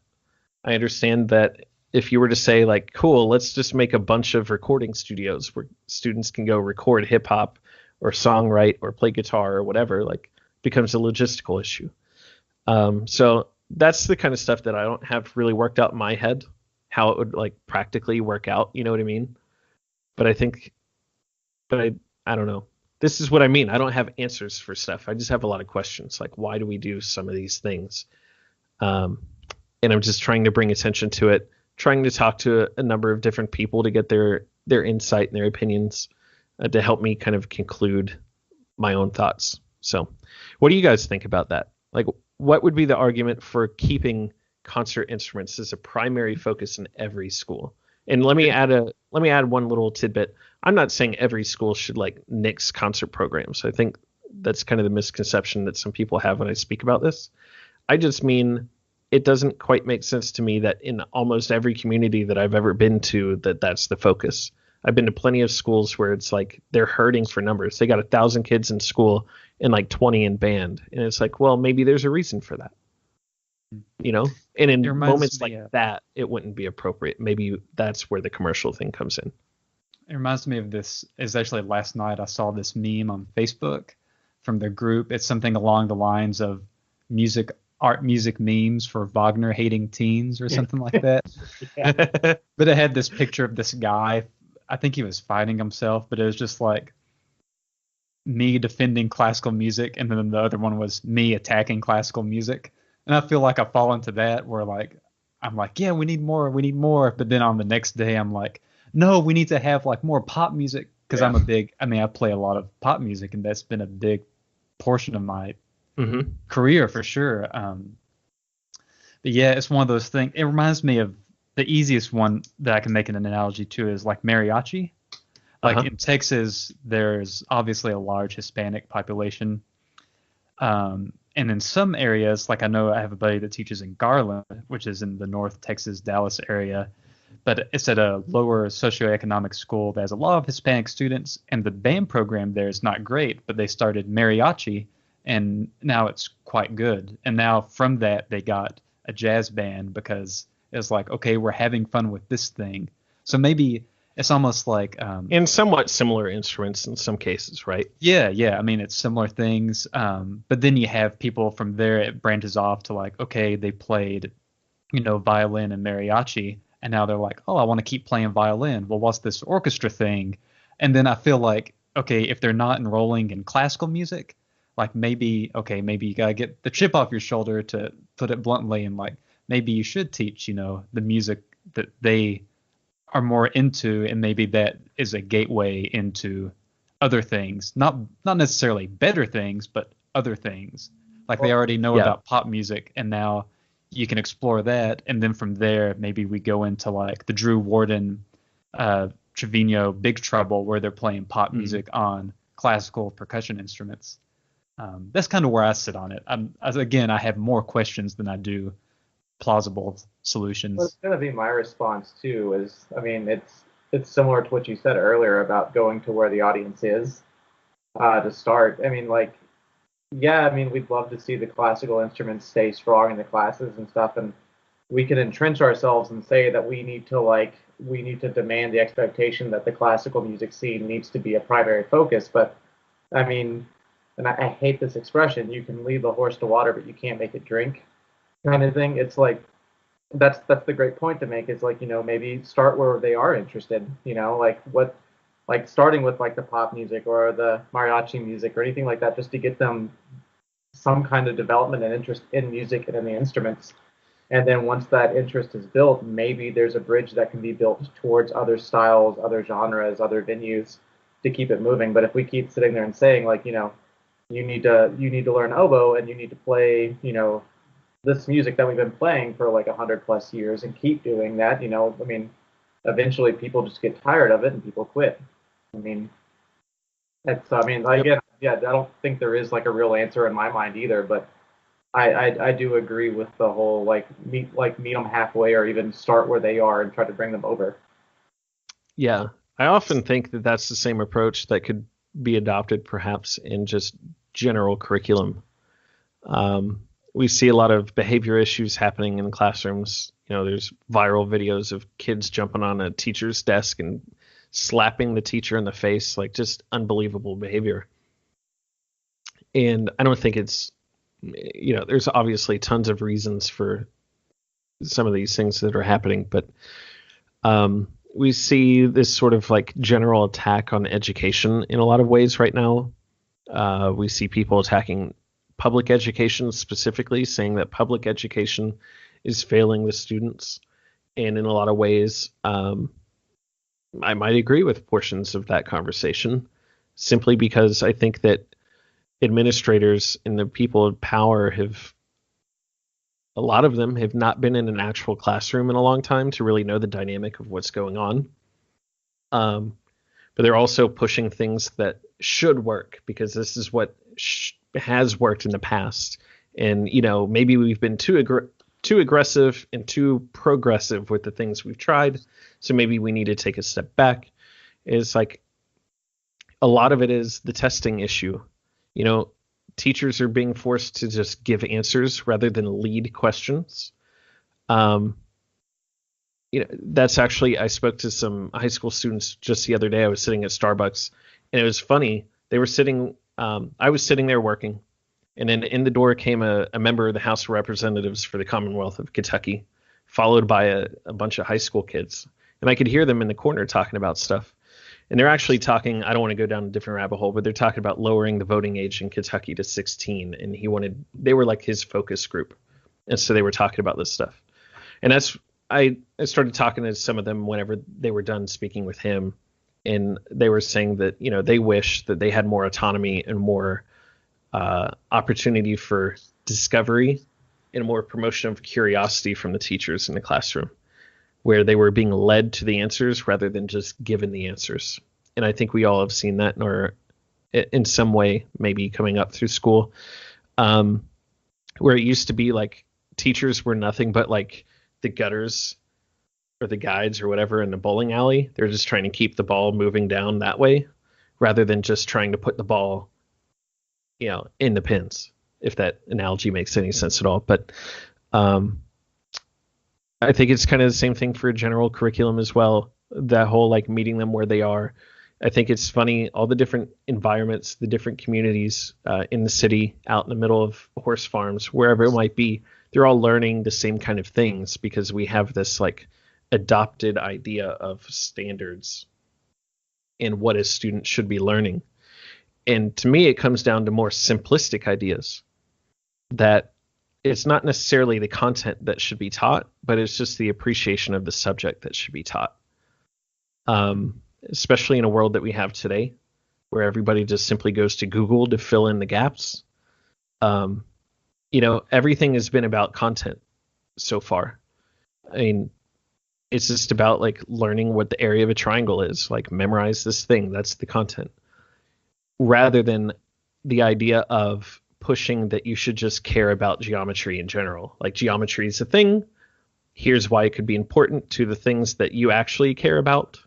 And so using the culture of the community that the students are actually in as a jumping off point to teach the appreciation of the subject, using that culture. And then once the students have an appreciation and understanding for the value of history or math or whatever, then you start injecting your agenda with the other content. Does that sort of make sense? Yeah, I think so. For sure. And obviously, I mean, there's plenty of communities that's not appropriate, that, they're in a place where students have had parents that are highly educated. They've gone to private schools since they were 4. And so they understand the value of these things, and they don't need that kind of stuff. But I think there's a lot of communities I've been in where the students just don't, the age-old question of like, when am I ever going to use this? This would prevent that question, because you would have answered that question. Like, when do I need to know this specific math problem? Yeah, you probably don't. But when do you need to know math in like the things that you're interested in? Whatever. I hope I'm being clear with some of this stuff, but Right. I just, like, my problem anymore is like I'm in the middle of talking, but my brain is also thinking and having its own conversation. And sometimes I get distracted with like my internal conversation that, I forget what the heck I just said. So I'm hoping I'm being clear. No, it's good. Yeah, I do the same thing. It can be scary. But Yeah. Anyway, yeah, lots man. of rabbit holes here. Yeah, we could go on for the rest of the day, I feel like, or plus a week. Probably. My wife and my child would not appreciate that. Yeah. And probably Yeah, neither it's- would the listeners. Too much. Nah, I Oh, don't know. man. I don't know. But yeah. But yeah, dude, thanks for hanging out. If anybody Yep. doesn't know, a little side plug for a project Brandon and I are involved in, beatbox.com. Adam Hopper talked about that when he was on here. It's a project that he's leading. So if you join Beatbox, it's a subscription-based percussion music service where you subscribe and you get a certain amount of downloads per month. It's pretty cool. He's launching it in January. But if you join in the month of January or February, you get a free download of Adam's new piece, Heard Dat, for a snare drum. If you learn the piece, upload it to Instagram, tag the Beatbox site, beat_box, BACHS. Then someone's going to win a free marching pad from, actually, it says our friends and also this podcast friends over at Beetle Percussion. They seem to come up every single time. But why not? You get a free piece of music. You get to check out some other cool stuff, make a nice video, learn some rep, get a free pad possibly. It's a kind of a win-win for everybody. Yeah. But I think everybody's always trying to look for new rep. There's For a lot sure. of the same rep being played all the time, and there's something to be said for that, but also, everybody's always trying to do something new and unique and stand out too. So I think this is a good way to do that. yeah, definitely excited to see where it goes. But Yeah. cool. Well, I appreciate you guys having me on. Did we answer like everything about the social media stuff? We kind of went heavy in the philosophy of other stuff. Oh man, I I think mean, we are there will. other like tactical things? I mean, maybe like I could say one tactical thing that Please, yes, people could actually do something rather than just sit here and listen to us yap. But like, for sure. always looking to find new people to engage with on social media. Like, again, you have to go to them before they can know who you are. So it sounds super easy, but this is stuff that it takes a long time to do, but it's super, super useful and effective.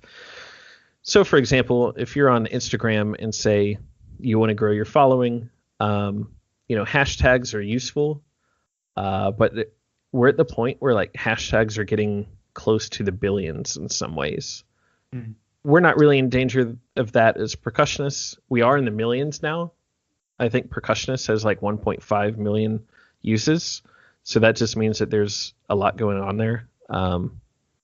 Percussionist is 263,000. Anyway, so we're starting to get saturated, and what I'm getting at is like hashtags used to be the best way to be discovered on Instagram for people that don't know who you are to figure out who you are. Because we're starting to get saturated there, that's becoming less and less useful. So the best way to do it is simply go up to the search bar in Instagram. You can go to these hashtags. So like, for example, you open up Instagram, tap search, cursor starts blinking, type in a relevant word to the percussion world or whatever it is that you're trying to connect with. So maybe you type in the word percussion or percussionists, and then you're going to see all the different posts that populate that people that you would assume are percussionists have posted. Click on every single one of those posts and engage with the person that posted it, if that makes sense. But because the people that are commenting on the posts are probably percussionists as well, you can also leave comments on those posts. You can send DMs to people that are posting on there. It's also a good way to curate and find new, how do I want to say this? So you go to one of these posts and then you see comments, engage with the people that left comments as well. I think that's the best way to say what I'm saying. It's time consuming. Everybody wants to be practicing or playing Fortnite or whatever it is people do these days.